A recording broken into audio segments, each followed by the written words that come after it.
least, are my faith and other parts of my identity. I kind of do see it a little more separate. I think the closest thing to an intersection is like sometimes I get a surprise because I'm queer, and when I talk about my faith and my Christianity, I've seen friends be surprised in my faith, surprised that I recently just joined a new church. And that's kind of the only thing. I think in terms of my identities intersecting, I see more of an intersection in like my blackness and my manhood and my queerness, and less so with my faith. How has my identity changed from 2020 to now?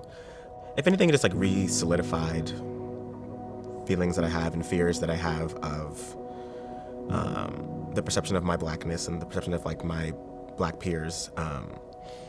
I kind of like became aware again of how, in a place like Villanova, how there are so many things that aren't built for me, and sometimes actively are trying like not to include me. And like an example of that would be, I've been having some conversations on campus with different faculty, mostly in performing arts spaces, about ways in which they are not supporting students of color, in ways in which they're not supporting women, in ways in which they're not supporting dancers.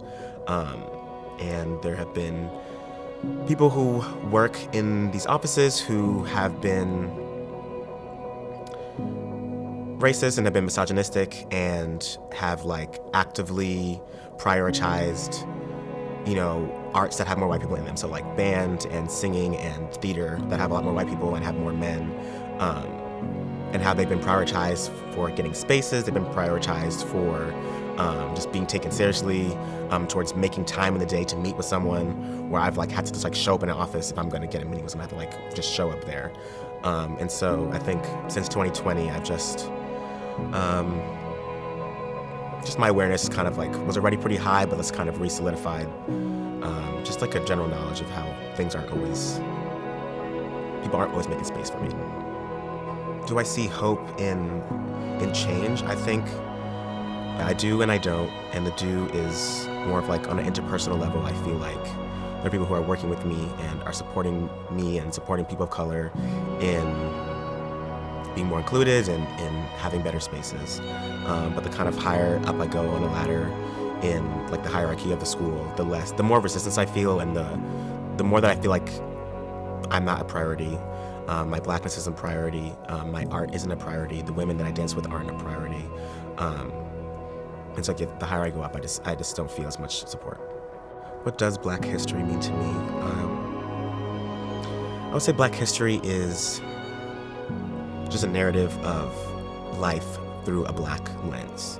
I think when you're looking at history from like an American standpoint, the perspectives we get are filled with like a white perspective, a man's perspective, and an able-bodied perspective, a cisgender and hetero perspective, and that adjusts the narrative, that changes a perspective and only kind of gives one side of a story. And I think historically, those with most power are best able to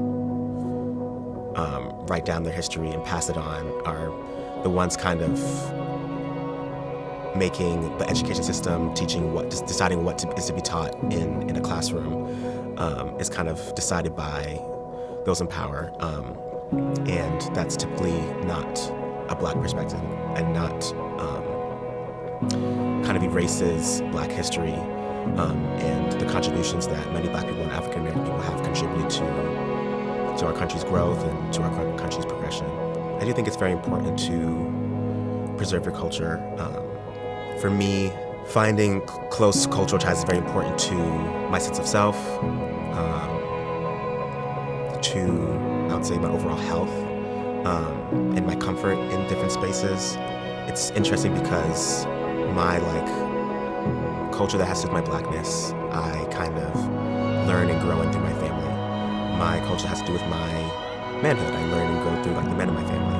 And then the culture that has to do with me being queer, me being bi, is something I've kind of had to understand and process on my own, or through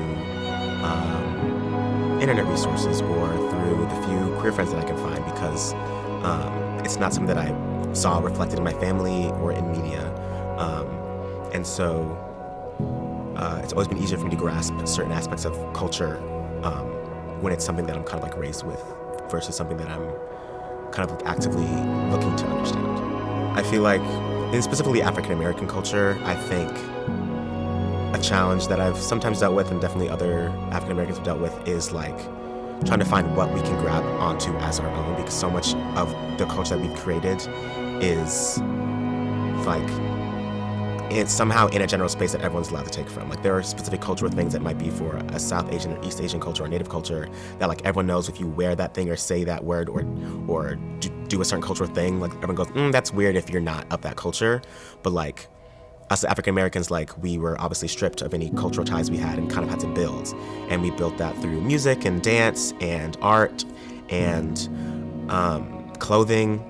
And you look at African American clothing and that's literally all over the world. Look at hip hop and there's a presence here, there's a presence in Asia and Europe. Like there is one of the biggest music industries in the world is K-pop, and they're all very talented people, but it's also so heavily African American in terms of like the aesthetics of the music videos, the dancing.